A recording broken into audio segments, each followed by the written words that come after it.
Όπως και να είναι η ζωή στην καθημερινότητά της και όλα αυτά, το να πάω στον υπολογιστή, στο στούντιο με ένα όργανο ή να μου βγει μια ιδέα και να την αναπτύξω, για μένα είναι μια διέξοδος που πιστεύω είναι καλύτερη από οποιαδήποτε άλλη.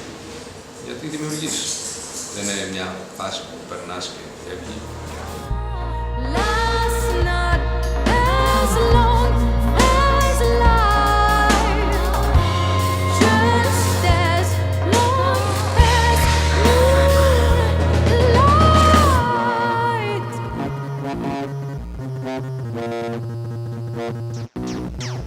What?